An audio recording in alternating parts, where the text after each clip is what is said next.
E aí, galerinha, eu voltei aqui pra vocês pra gente levar a cabo uma conversa que já tá pendente há bastante vídeos que eu gravei, que é a crise da publicação da obra O Vampiro, de John Polidori, assim como uma análise dessa obra literária. Vamos conferir?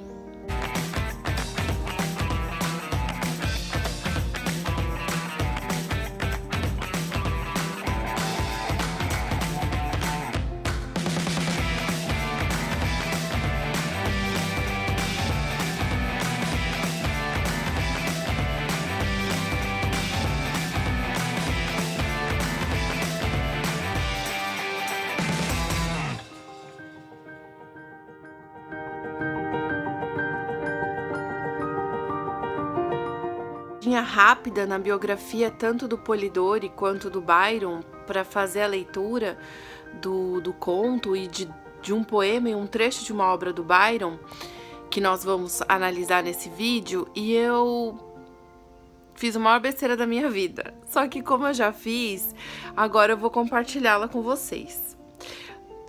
Na verdade, a biografia do Byron eu já conheço de muitos anos atrás, quando eu assisti um filme biográfico do Lord Byron, com aquele ator lindo que depois fez o Sherlock Holmes. Oh, meu Deus, esqueci o nome dele. Então, e esse filme do Byron, eu me apaixonei pelo Byron, não só porque o ator é lindo, mas também porque eu gostei dessa coisa, sabe, desse jovem rebelde, esse jovem intelectual à frente do seu tempo. Nossa, é um Byron apaixonante nesse filme. Mas quando eu assisti aquela versão da Netflix sobre a biografia da Mary Shelley, que eu comentei aqui quando eu resenhei o Frankenstein de Mary Shelley, enfim, quando eu assisti aquele filme, eu realmente percebi quem era o Lord Byron, o Lord Byron das biografias, né? Não o Lord Byron versão romantizada, idealizada, mas o Lord Byron que consta, assim, dos relatos biográficos. E esse cara é um cara deplorável, é um cara asqueroso. E quando você lê o conto do John Polidori, o The Vampire, é um pouco difícil, depois que você conhece a biografia do Byron e que você conhece a biografia do Polidori, não ver no personagem, que é o vampiro que descrito na obra, o próprio Byron. Tá, mas quem era o John William Polidori? O John William Polidori, ele era um médico, formação, e ele era o médico pessoal do Lord Byron.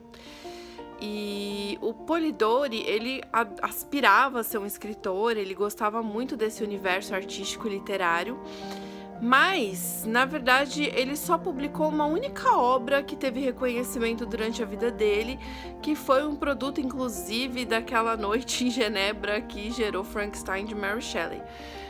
Além disso, o Polidori em si não produziu nada, e ele teve uma vida bastante deprimente.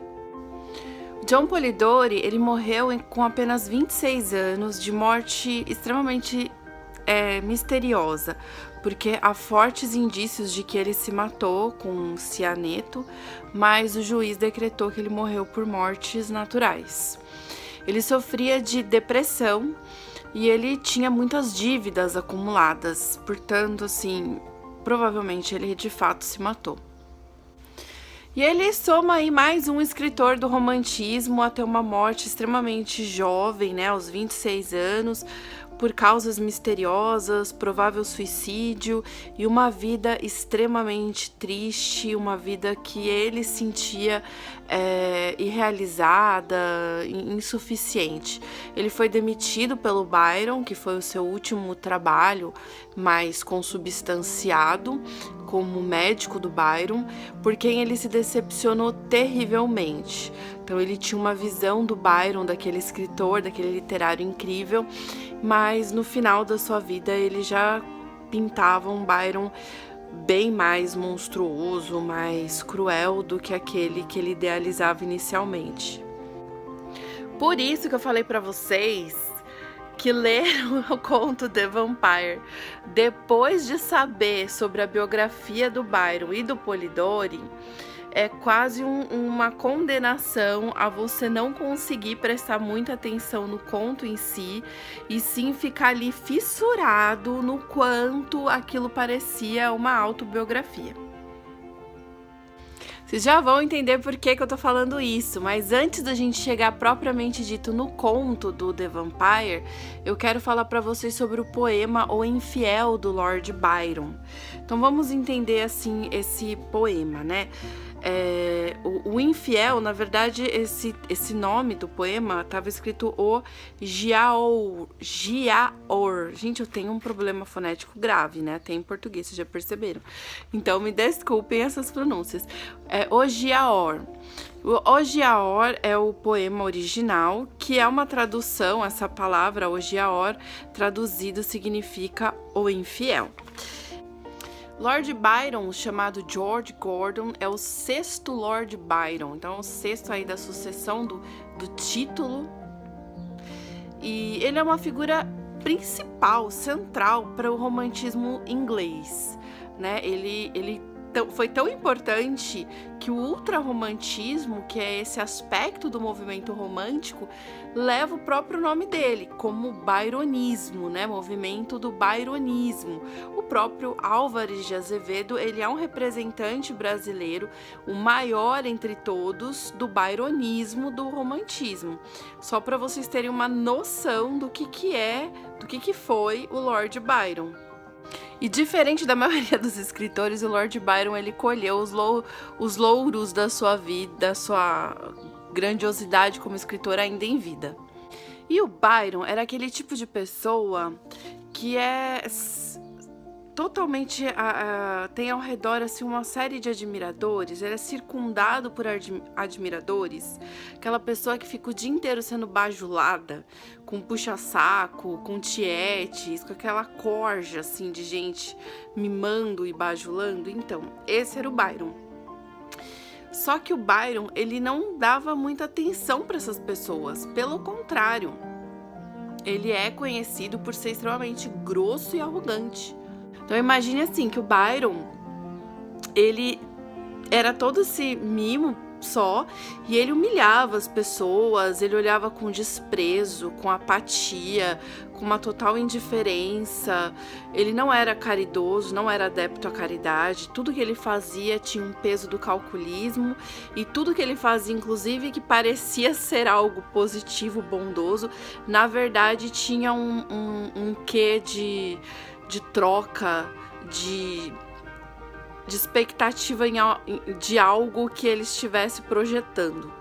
Enfim, mas parte da grandiosidade do Byron como escritor é justamente porque até hoje a gente não consegue separar o caos da vida pessoal do Byron com as suas produções literárias. O Byron era polêmico no que ele escrevia e na vida que ele levava, inclusive tendo que se refugiar para Genebra, fugido de um terrível escândalo de incesto. Aquele filme que eu comentei no início, lá dos anos 90, com aquele ator lindíssimo, então, esse filme vai falar bem sobre essa questão do incesto do Byron, e que no filme dá essa impressão de que realmente a irmã dele era a única mulher por quem o Byron se apaixonou na vida, né? E era um amor proibido, aquela ladainha toda, muito típica do movimento romântico. Bem, o Byron é o escritor, né? É o autor daquela frase famosa que diz assim: para você ser poeta, você tem de estar triste ou apaixonado. Então, vai ver, ele se apaixonou mesmo pela irmã dele, porque pelas demais mulheres com quem ele saía, eu duvido. Diferente aí de Shakespeare, Camões, esses outros escritores mulherengos que se apaixonavam intensamente a cada vez que saíam com uma mulher diferente, que apesar de serem mulherengos, eles realmente se entregavam para cada uma dessas relações. Não era essa fofoca que contam da vida do Byron.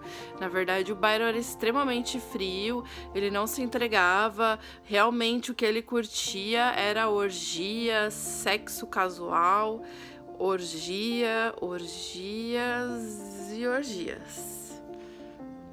Eu vou ler aqui para vocês um trechinho da crítica do Praz sobre o Lord Byron. Deriva a figura do diabo medieval na literatura de início grotesco e fedorento, por diversos estágios de transformação, passando a incorporar progressivamente elementos sedutores que deixam de lado a fedentina sulfúrea para torná-lo cada vez mais ambíguo e atraente.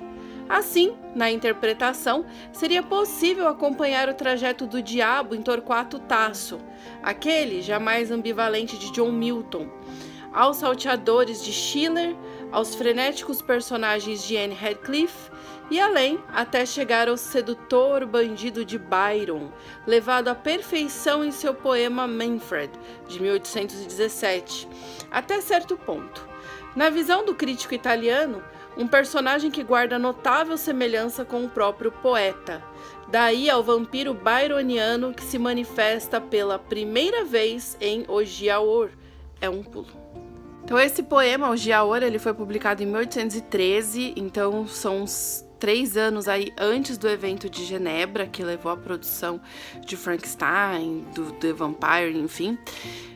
Então era um poema que já existia e nós vamos ler um trecho desse poema aqui para vocês. Falso infiel, tu hás de sucumbir à foice vingativa de Monkir, de cujo tormento só escaparás para em torno de Eblis vagar sem paz. Todo um fogo irá dentro insaciável, queimar-te o coração inapagável, nem ouvidos nem língua há para a dor dessas torturas do inferno interior. Teu corpo será da tumba arrancado, como vampiro à terra retornado, no teu próprio rincão hás de baixar, e o sangue da tua raça ali chupar. À meia-noite, esposa, filha, irmã, dar-te-ão sugadas o vital elã, mas deteste o banquete que alimente teu corpo morto, lívido, vivente. Quando a vítima expira em teu ardor, sabe ter o demônio por senhor, pois que a teus impropérios também fala, com ofensa vil que as flores despetala, uma porém por teu crime abatida, de todas a mais nova, a mais querida, te abençoará quando de pai te chama, nome que põe-te o coração inflama. Notas, no entanto, a obra dando termo, que de seu rosto a cor se esvai e o ermo, olhar opaco e vítreo em despedida, já congela no azul sem mais ter vida.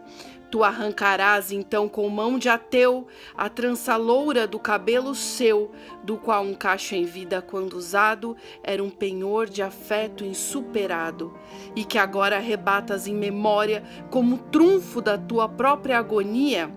Do teu sangue melhor escorre um fio, pelo dente rangente o torpe lábio.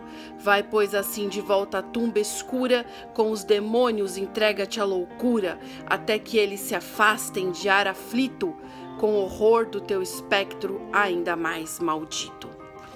E aí, de fato, a gente vê nesse poema uma descrição aí do que é essa visão de vampiro, que, como eu disse, ele não tinha sido delineado ainda como um personagem fictício, pelo menos de forma tão espectral pela literatura inglesa.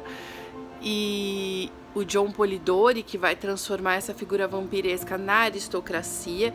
Só que esse desenho desse vampiro que vai ser usado na obra do Polidori, ele já está desenhado, delineado aí no poema do Byron. Por isso um pouco daquela confusão entre quem foi o autor do vampiro do Polidori, porque o Byron já tinha feito um perfil que o Polidori vai utilizar para criar aí o Lorde Vampiro do conto dele. Em 1º de abril de 1819, a revista britânica New Monthly Magazine publicou o conto The Vampire. Eles receberam um pacote de manuscritos que vinha de Genebra e que dava a entender que tinham sido escritos pelo Lord Byron. Então, assim, veja bem, esse conto não estava assinado, ele estava como anônimo. Só que o pacote tinha vindo da casa do Byron, né? Da mansão do Byron em Genebra.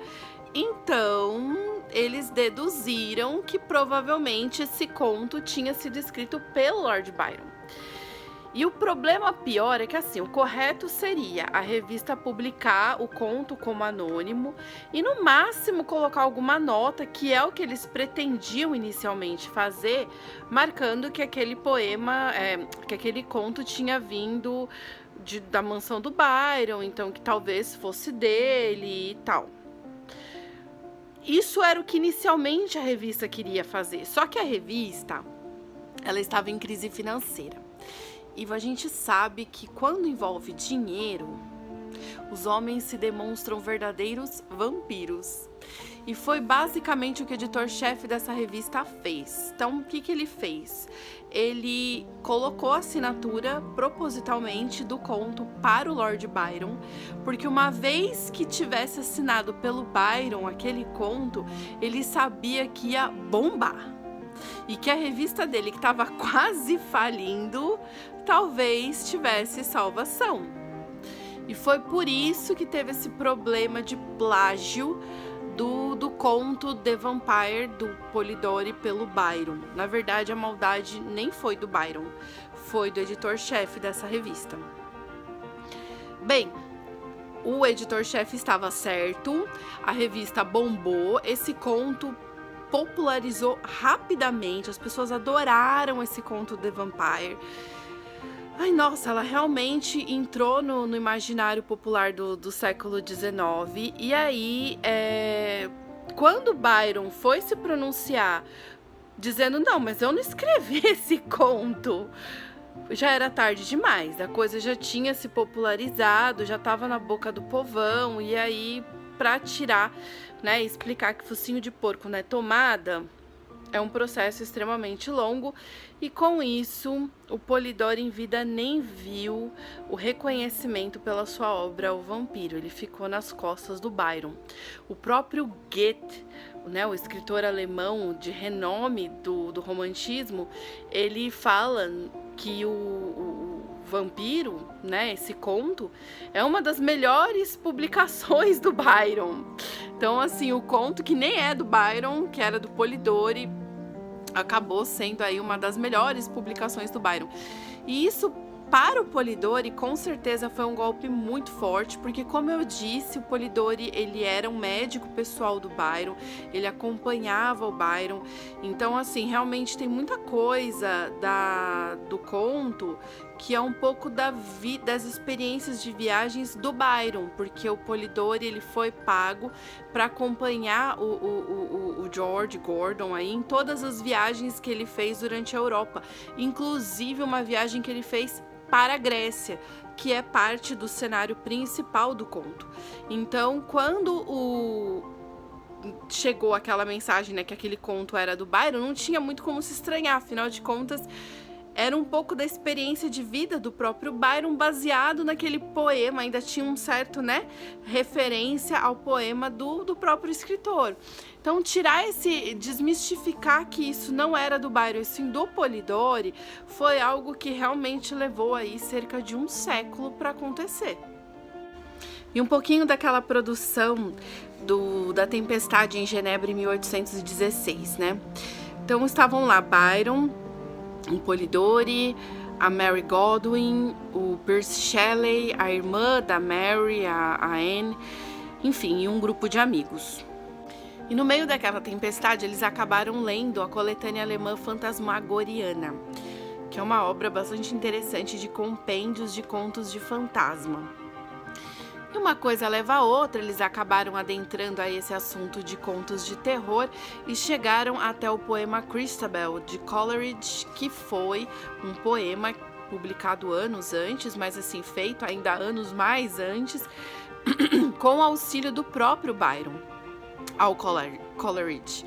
Então, eles comentaram sobre aquilo e daí veio a grande, brilhante ideia do Byron de fazer um desafio de contos de terror, que todos os ali presentes tentassem escrever um conto de terror. O Byron rascunhou uma aventura em que ele narrava basicamente as viagens que ele mesmo tinha feito pelo leste europeu. Bem, leste europeu, vampiro, tem bastante a ver. Mas o Byron não chegou a terminar esse rascunho. Aliás, a única pessoa que de fato chegou a terminar esse rascunho foi a Mary Shelley, né? A Mary Godwin, que depois casou e assumiu o sobrenome do marido, que escreveu a obra Frankenstein. O John Polidori, ele começou a rascunhar uma história que ele só terminou anos mais tarde, que foi publicado e que é a única obra que ele publicou em vida, né? E a única obra que ele teve reconhecimento em vida, que assim, fez tanto sucesso que eu nunca nem soube que essa obra existia, que é Ernestus Berchtold, ou o Édipo Moderno. E meio que me lembrou o Frankenstein da Mary Shelley, porque é o Frankenstein ou Prometeu moderno. Então, sei lá, ele meio que pegou os mitos gregos e quis transformar numa versão atual. Enfim, eu teria que ler a obra para resenhá-la. Até ficou a curiosidade de ver aí qual que foi a história que o Polidori criou. Mas o Polidori ali naquele momento do desafio de Genebra, ele não se satisfez com a ideia, né, a sugestão que ele teve, e ele se entusiasmou com a produção, com a ideia do Byron. Então ele pegou aquele rascunho do Byron de narrar suas viagens pelo leste europeu, deu uma mescla ali de história com aquele poema que o Byron tinha feito e criou o conto O Vampiro. Muito provavelmente o Polidori foi biográfico, sim, nessa história. Inclusive, como eu falei no início aqui do vídeo, eu comecei contando para vocês qual era a biografia do Byron, qual era a biografia do Polidori, para a gente conseguir perceber que nesse conto eu não posso afirmar jamais que é biográfico, porque não existe nenhuma nota do escritor dizendo que é. Eu teria que fazer uma pesquisa acadêmica, científica, seguindo um método de teoria literária para conseguir comprovar essa minha hipótese, ou ela é simplesmente uma hipótese. Mas não sou só eu quem penso assim, realmente existem mais pessoas que acreditam nessa hipótese da biografia, inclusive o personagem vampiresco e o personagem... que são dois personagens basicamente nesse conto. O Aubrey, que é o protagonista, o jovem que vai ser a vítima do vampiro, e o vampiro é Lord Ruthven. Então são dois personagens, o Aubrey e o Lord Ruthven. Eu creio que seja assim que pronuncia esse nome, ou Ruthven, não sei. É isso aí. Então, esse Lord, que fique assim, e o Aubrey são os personagens principais. E quando você vai fazer uma análise psicológica dessas duas personagens, tanto do Aubrey quanto do Lord, fica difícil delinear, se a gente for comparar com a biografia do Polidori e do Byron, quem é quem. É nítido que o Aubrey é o Polidori, né? Até porque ele se descreve assim, com um excesso de carinho por si mesmo, que é narcisista, que é aquela coisa assim da autopiedade, né? Você percebe na descrição da personagem Aubrey, e não é uma história em primeira pessoa, o conto é uma narrativa em terceira pessoa. Então é um narrador observador quem nos narra a história.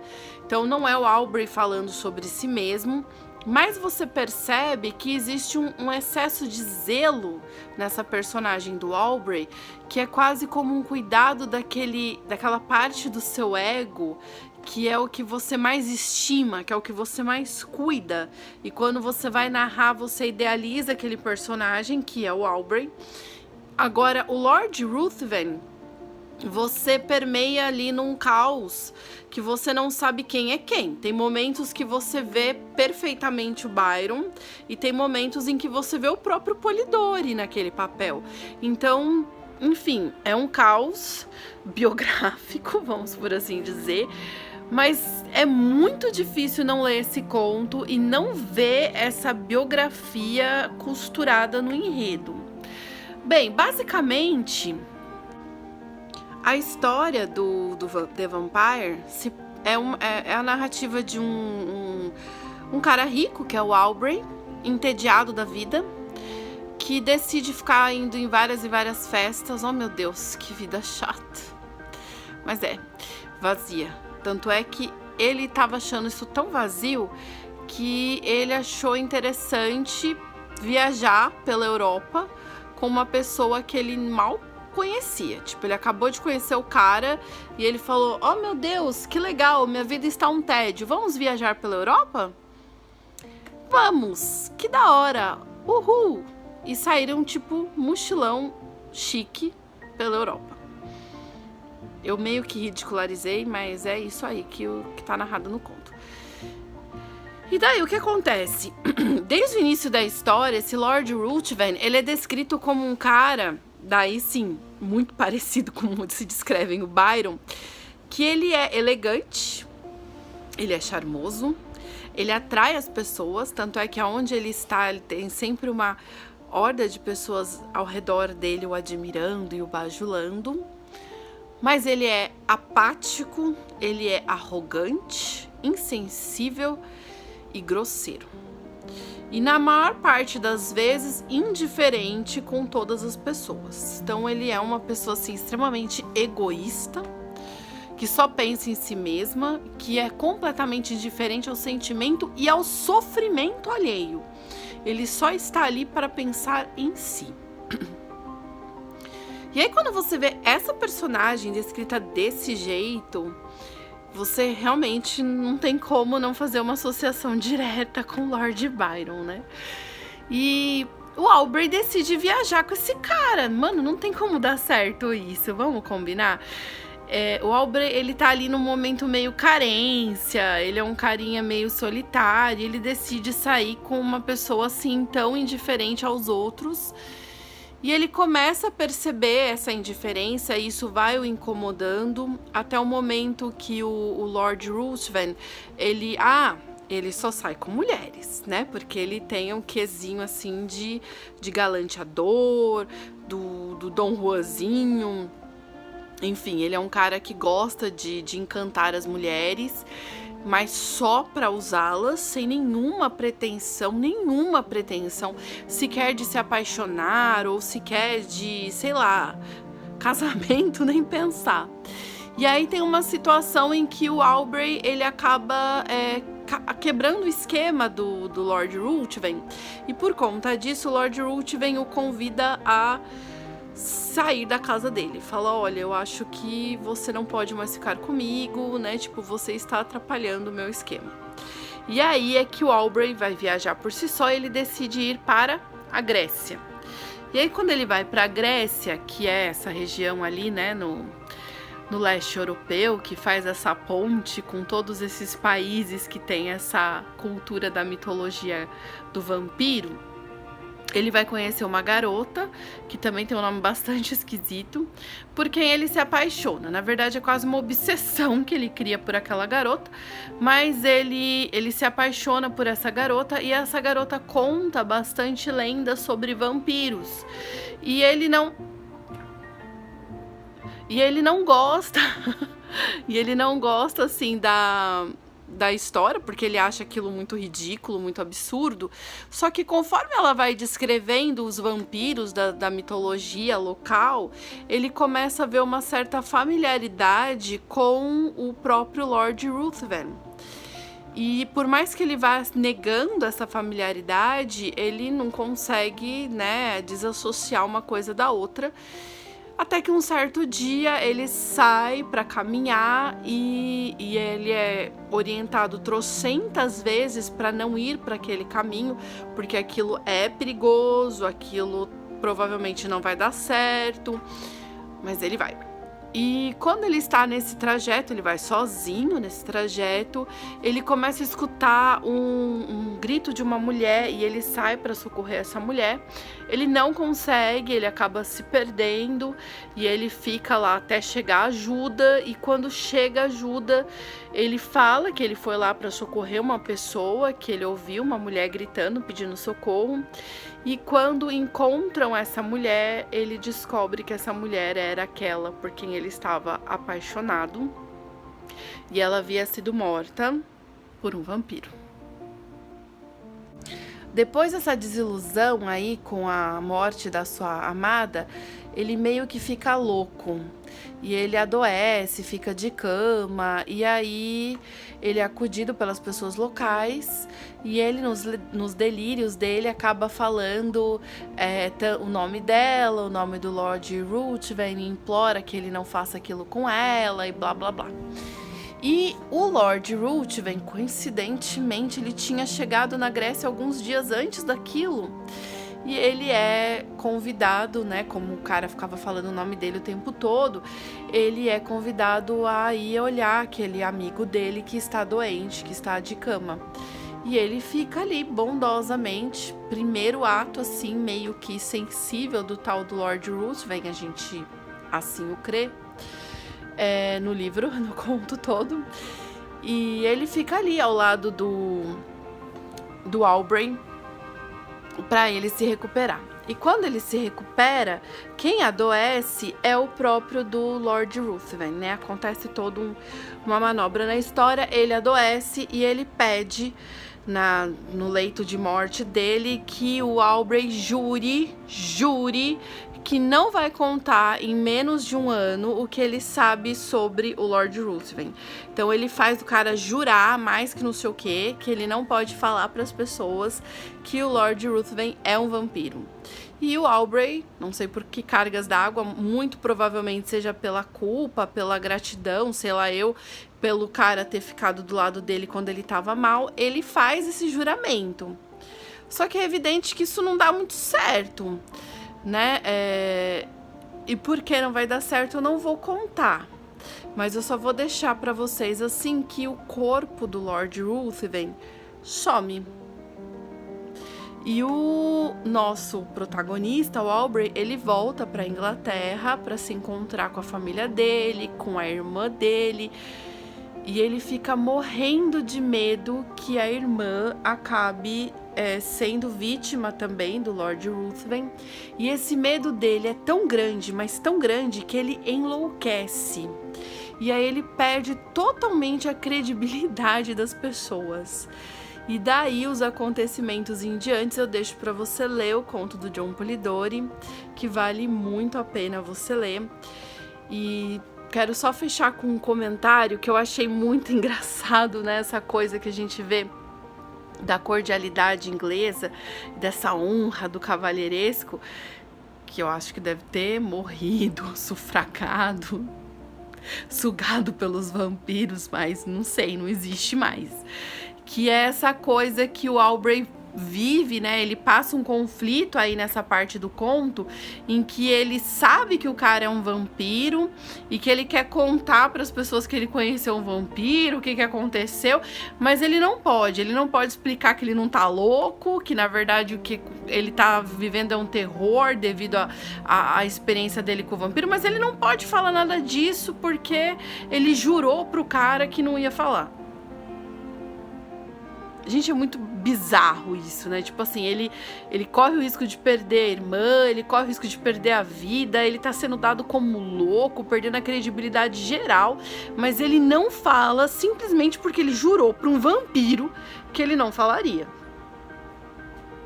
E aí eu vou encerrar essa nossa análise de hoje com essa reflexão do Byron, né? Porque do Polidori, oh meu Deus, Polidori agora quase remoeu no túmulo. Mas enfim, o Polidori, como eu disse na resenha anterior, ele só conseguiu fazer sucesso com esse conto do vampiro porque ele usou ali uma estratégia que estava muito em voga no romantismo do século dessa trajetória aí da Revolução Francesa, todos esses ideais do romantismo, que é ridicularizar a aristocracia, que é tirar o poder da aristocracia. O Lord Byron era um lord, então ele representava essa aristocracia, e quando o Polidori coloca esse vampiro no formato de um aristocrata que suga as pessoas, que mata, que usa, que usufrui, que fica ali sendo mimado, mas que na verdade é um indiferente, é um grosso, ele não estava falando só sobre uma coisa fantástica, mas ele estava fazendo uma crítica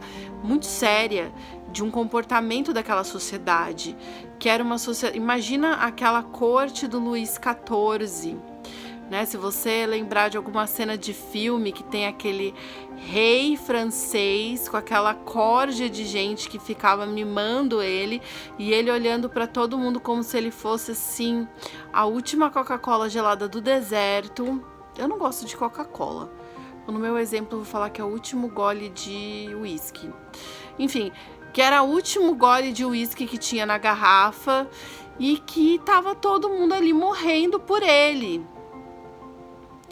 E aí o Polidori vem mostrar nesse vampiro que, na verdade, esse cara era um cara bizarro, que não tinha, sabe? A gente pode ter uma ilusão de que ele é muito bom, mas quando você chega de perto, você se aprofunda, é um ser desprezível, é um ser que não merece esse respeito, essa admiração.